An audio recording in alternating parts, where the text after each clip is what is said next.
Praise the Lord. जय मसीह की। एक बार फिर हमारे साथ जुड़ने के लिए मैं आप सबका शुक्रिया अदा करती हूँ। आज हम परमेश्वर का वचन देखेंगे। एक बार फिर से हम उसी विषय पर जाएंगे, प्रार्थना का विषय। जैसे हमने पिछले वचन में देखा कि निरंतर प्रार्थना हमारे जीवन के निर्णयों के रुखों को मोड़ देती है। आज अगर हम देखें तो आज हम परमेश्वर का वचन देखते हैं। यिर्मयाह 33:3 में लिखा है, मुझसे प्रार्थना कर और मैं तेरी सुनकर तुझे बड़ी बड़ी और कठिन बातें बताऊंगा जिन्हें तू अभी नहीं समझता। प्रार्थना का विषय है, उसे ही हम आगे बढ़ाएंगे आज। यहाँ परमेश्वर का वचन कह रहा है, मुझसे प्रार्थना कर। एक इनविटेशन परमेश्वर दे रहे हैं अपने लोगों को कि मुझसे प्रार्थना करो। कई बार हमारी इच्छा नहीं होती प्रार्थना करने की, कई बार हम नहीं चाहते प्रार्थना करना, लेकिन परमेश्वर ये चाहते हैं, परमेश्वर की ये इच्छा है कि तुम मुझसे प्रार्थना करो। और वो आगे क्या बोल रहे हैं, और मैं तेरी सुनकर तुझे बड़ी बड़ी और कठिन बातें बताऊंगा। मैं तेरी सुनूंगा, तू मुझसे प्रार्थना कर, मैं तेरी सुनूंगा, और जब मैं सुनूंगा तब मैं तुझे कुछ बताऊंगा। और वो क्या बताऊंगा? बड़ी बड़ी और कठिन बातें बताऊंगा जिन्हें तू अभी नहीं समझता, जिन्हें तू अभी नहीं समझता। बहुत साधारण सी बात है। अगर हम इस वचन में देखें तो ये खुदा की इच्छा है। वो हमें कहता है कि तुम मुझसे प्रार्थना करो, मैं तुम्हारी सुनने वाला परमेश्वर हूं, और जब मैं सुनूंगा तब मैं तुम्हें कुछ बताऊंगा, और मैं वो बताऊंगा जो तुम अभी नहीं समझते। यानी परमेश्वर की ये मर्जी है, परमेश्वर की ये इच्छा है कि हम उससे प्रार्थना करें, अपने दिल की सारी बातें, अपने मन की सारा बोझ उस खुदा के चरणों में रखें, उसके साथ संगति करें, उसके साथ बैठें और अपना सारा बोझ उसे बताएं। कई बार हम सोचते हैं कि हम प्रार्थना कब करें, कैसे करें और कहां करें, हमारे पास स्थान नहीं है।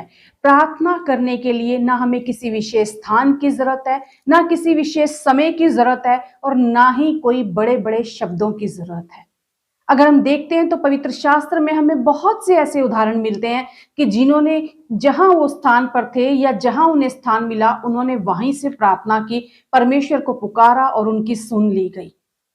यीशु मसीह एकांत में चले जाते थे प्रार्थना करने के लिए, मूसा पहाड़ पर चला जाता था प्रार्थना करने के लिए, योना ने मछली के पेट में प्रार्थना की, और पौलुस जेल में प्रार्थना करता था। जिसको जहां स्थान मिला उसने वहां से जब परमेश्वर को पुकारा, परमेश्वर ने उनके जीवन में उनकी प्रार्थनाओं को सुना और उन्हें बड़ी बातें बताई।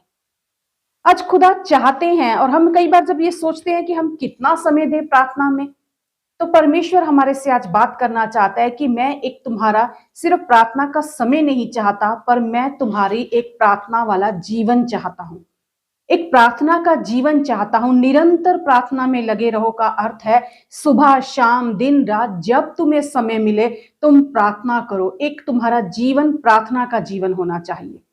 अगर हम जकरिया की पुस्तक को निकालें, उसके हम 12वें अध्याय का 10वां वचन देखें तो वहां लिखा है, मैं दाऊद के घराने और यरूशलेम के निवासियों पर अपना अनुग्रह करने वाली और प्रार्थना सिखाने वाली आत्मा उंडेलूंगा। यहाँ परमेश्वर का वचन बता रहा है कि प्रार्थना सिखाने वाली आत्मा उंडेलूंगा। हम कैसे प्रार्थना करें? परमेश्वर का वचन बता रहा है कि मैं तुम्हें वो प्रार्थना करने वाली, प्रार्थना सिखाने वाली आत्मा तुम पर उंडेलूंगा। और यीशु मसीह के चेले जब अब यीशु मसीह के साथ थे तो उन्होंने एक बार यीशु मसीह से कहा, लूका 11 में लिखा है, उसके पहले वचन में ही, जब यीशु मसीह प्रार्थना करके आते हैं तो चेले कहते हैं कि चेलों में से एक ने उससे आकर कहा, हे प्रभु, जैसे यूहन्ना ने अपने चेलों को प्रार्थना करना सिखाया वैसे ही हमें भी तू सिखा। वो प्रार्थना करना सीखना चाहते हैं, और खुदा का वचन कह रहा है कि वो मैं एक आत्मा तुम्हारे ऊपर उंडेलूंगा जो प्रार्थना करना सिखाएगी तुम्हें। प्रार्थना सिखाने वाली आत्मा उंडेलूंगा। चेले प्रार्थना सीखना चाहते थे। चेलों ने ये नहीं कहा कि खुदा तू हमें मुर्दे जिलाना सिखा, हमें रोगी चंगे करने सिखा, किस तरह ये चिन्ह और चमत्कार होते हैं हमें ये सिखा। लेकिन जब उन्होंने यीशु मसीह के जीवन में देखा कि ये जो काम हो रहे हैं, जो चिन्ह और चमत्कार हो रहे हैं, इसके पीछे जो सामर्थ है वो प्रार्थना की सामर्थ है। यीशु मसीह का एक प्रार्थना वाला जो जीवन था, वो समझ गए कि अगर प्रार्थना है तो चिन्ह और चमत्कार है। आज हम सब अपने जीवन में चमत्कार चाहते हैं, हमारे काम बन जाएं, हम जिस बातों के लिए रुके हुए हैं वो बातें पूरी हो जाएं, लेकिन हमारे जीवन में हमारी प्रार्थना का जीवन कैसा है, हम ये भूल जाते हैं। कई बार हम भूल जाते हैं कि हम कितनी प्रार्थना करते हैं, कैसे प्रार्थना करते हैं, कब प्रार्थना करते हैं। आज खुदा हमें सिखाना चाहते हैं कि प्रार्थना तो निर्णयों के रुखों को मोड़ती है, लेकिन प्रार्थना वाला एक जो जीवन है तुम्हारा, प्रार्थना से भरा जीवन है, अगर हम अपने जीवन में एक पावरफुल लाइफ चाहते हैं, एक पीसफुल लाइफ चाहते हैं, एक जॉयफुल लाइफ चाहते हैं, या हम चाहते हैं हमारे हर क्षेत्र में प्रॉस्पेरिटी हो, तो हमें एक प्रेयरफुल लाइफ जीने की जरूरत है। प्रार्थना से भरा हुआ जीवन, आज खुदा चाहता है कि हम प्रार्थना से भरा हुआ एक जीवन जिए।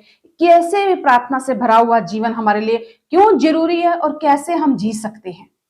कई बार हम बहुत से कामों में उलझ जाते हैं, हमें अपने घर में, अपने आस पड़ोस में या बहुत से ऐसे काम नजर आते हैं जहां हम कहते हैं कि मुझे समय नहीं मिल पाता प्रार्थना के लिए, मैं समय नहीं निकाल पाता प्रार्थना के लिए क्योंकि मैं बहुत बिजी हो जाता हूँ, मेरा काम बहुत होता है, मुझे घर की जिम्मेवारियां लेनी है, मुझे बच्चों की जिम्मेवारियां उठानी है, मेरे ऑफिस का काम है और मेरे पास प्रार्थना के लिए समय नहीं बचता।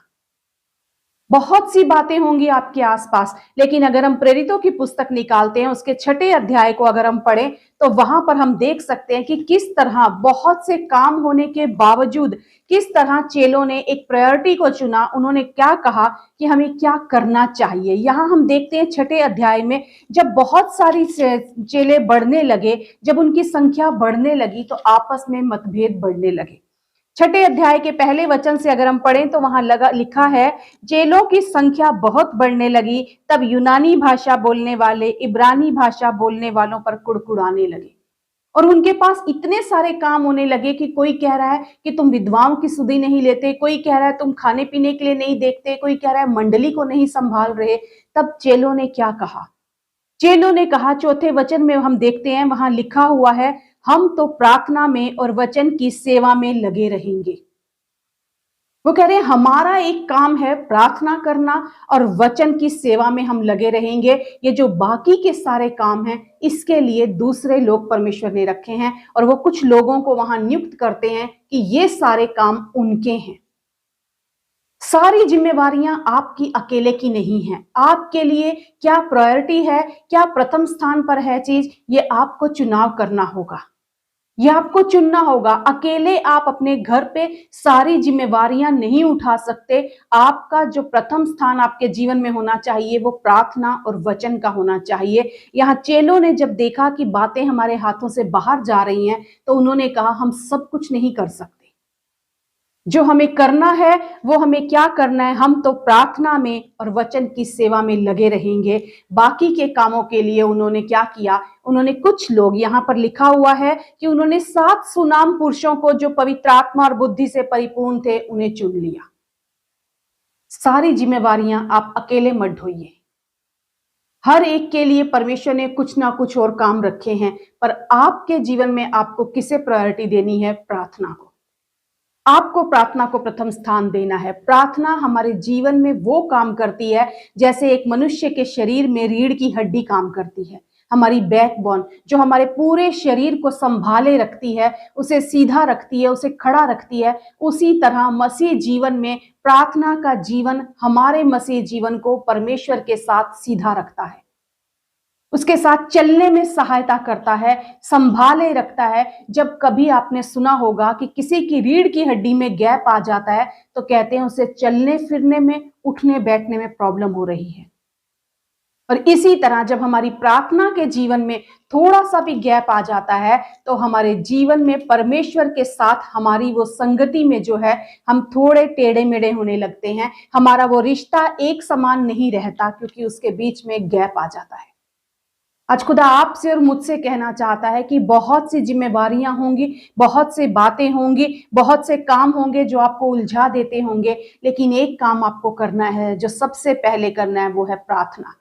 अगर आपका प्रार्थना से भरा हुआ जीवन है तो सब कुछ आपके जीवन में सीधा खड़ा रहेगा, सही चलता रहेगा उस मसीह के साथ। हो सकता है आज आपके घर में किसी और को प्रार्थना की जरूरत हो सकता है आपके पड़ोस में, आपके जो सर्कल में है, उनमें किसी को प्रार्थना की जरूरत हो। आज परमेश्वर का वचन आपको बताना चाहता है कि इस प्रार्थना की कितनी अहमियत है। जब हम दूसरों के लिए प्रार्थना करते हैं, हम अपने जीवन में उस आशीष को पाते हैं। और एक छोटी सी प्रार्थना जिसे परमेश्वर सुनता है, खुदा कहता है कि तू मुझे पुकार और मैं तेरी सुनकर तुझे बड़ी बड़ी बातें बताऊंगा, कठिन कठिन बातें बताऊंगा जिन्हें तू अभी नहीं समझता। हो सकता है आपके घर में आपके पति को प्रार्थना की जरूरत हो सकता है आपकी पत्नी को प्रार्थना की जरूरत हो, आपके बच्चों को प्रार्थना की जरूरत हो, किसी को भी अगर आज आपके आसपास में अगर आपको लगता है एक प्रार्थना की जरूरत है, आज परमेश्वर आपसे बात कर रहा है, आप उसके लिए प्रार्थना कीजिए। खुदा उत्तर देने वाला परमेश्वर, वो आपकी प्रार्थनाओं का उत्तर देगा। और जब आप दूसरों के लिए प्रार्थना करेंगे, परमेश्वर आपकी खेती को सींचेगा। उत्पत्ति की पुस्तक में ही अगर हम 25वें अध्याय में देखें तो वहां पर लिखा हुआ है उसके 21वें वचन में कि इसहाक की पत्नी बांझ थी, इसलिए उसने उसके निमित्त यहोवा से विनती की और यहोवा ने उसकी विनती सुनी। इस प्रकार उसकी पत्नी रिबका गर्भवती हुई। यहां रिबका को प्रार्थना की जरूरत थी, इसहाक ने उसके निमित्त प्रार्थना की। शायद आज आपके घर में किसी को प्रार्थना की जरूरत होगी। आज खुदा आपसे कह रहा है उसके निमित्त आप प्रार्थना कीजिए। शायद वो आपकी पत्नी हो, शायद वो आपके पति हो, शायद वो आपके बच्चे हो, या कोई भी और घर का सदस्य हो सकता है, या आपके पड़ोस में, आपका फ्रेंड सर्कल में कोई भी ऐसा हो सकता है जिसे आज प्रार्थना की जरूरत है। आज परमेश्वर आपसे कहना चाहता है उसके निमित्त आप प्रार्थना कीजिए। सिर्फ अपने लिए नहीं, लेकिन आज किसी और के लिए प्रार्थना करके देखिए, फिर परमेश्वर आपके जीवन में कितनी आशीषों को लेकर आता है। ये हम तब उसमें जान पाते हैं कि खुदा कितने बड़े काम करने की शक्ति रखता है। अब्राहम के विषय में लिखा गया है, अगर हम उत्पत्ति का ही 20वां अध्याय देखते हैं तो वहां 20वें अध्याय में देखते हैं वहां क्या लिखा है। 17वें वचन में लिखा है, तब अब्राहम ने यहोवा से प्रार्थना की और यहोवा ने अबीमेलेक और उसकी पत्नी और दासियों को चंगा किया और वे जनने लगी। यहाँ अब्राहम ने एक प्रार्थना की है। किसके लिए प्रार्थना की है? यहोवा ने अबीमेलेक, उसकी पत्नी, उसकी दासियों के लिए प्रार्थना की और परमेश्वर ने उस प्रार्थना को सुना, उन्हें चंगा किया और वे जनने लगी, यानी उनके बच्चे होने लगे। क्योंकि अगला वचन कहता है, क्योंकि यहोवा ने अब्राहम की पत्नी सारा के कारण अबीमेलेक के घर की सब स्त्रियों की कोखों को पूरी रीति से बंद कर दिया था। जब अबीमेलेक ने सारा को ले लिया था अपने पास, तब परमेश्वर ने उसका गुस्सा जो था, परमेश्वर का क्रोध था, तो परमेश्वर ने अबीमेलेक के घर की सब स्त्रियों की कोख को बंद कर दिया था। लेकिन यहाँ अब्राहम ने उनके लिए प्रार्थना की और वो कोख खुली और वो बच्चे पैदा करने लगी। और 20वें अध्याय में हम ये देखते हैं ये सब कुछ हुआ। और 21वें अध्याय में हम देखते हैं कि अब्राहम के जीवन में परमेश्वर ने इसहाक को लेकर आया। सारा की बंद कोख को परमेश्वर ने खोला और उन्होंने आशीष को पाया। जब आप किसी के लिए प्रार्थना करते हैं, किसी के जीवन के बंद दरवाजों को जब आप खोलते हैं, परमेश्वर आपके जीवन के बंद दरवाजों को खोलता है। आज अपने हृदय को बड़ा कीजिए, सिर्फ अपने लिए नहीं लेकिन किसी और के लिए प्रार्थना करनी शुरू कीजिए। किसी और के जीवन के बंद दरवाजों को खुलने के लिए प्रार्थना कीजिए, ताकि परमेश्वर आपके जीवन के सारे उन बंद दरवाजों को खोले। एक प्रार्थना से भरा हुआ जीवन, सिर्फ अपने लिए नहीं, दूसरों के लिए भी हम प्रार्थना करना सीखें। हर स्थान पर, कहीं भी, जहां भी आप हैं, आप प्रार्थना कर सकते हैं। आपको शब्द नहीं मिलते, परमेश्वर कहता है अपना हृदय मेरे सामने उंडेल दे। आपको बड़े शब्दों की जरूरत नहीं है, लेकिन खुदा चाहता है कि बस तू मेरी संगति में आ, मेरे साथ बैठ, अपना हृदय उंडेल दे मेरे आगे। मैं तेरी सुनकर तुझे कुछ बताऊंगा और जो मैं तुझे बताऊंगा वो तुझे आने वाली परीक्षाओं से भी बचाएगा। यीशु मसीह ने अपने चेलों से कहा, जागते रहो और प्रार्थना में लगे रहो, ताकि जो परीक्षाएं उसमें ना तुम पड़ो। जब आप प्रार्थना करते हैं, आने वाली परीक्षाओं से आप बचते हैं।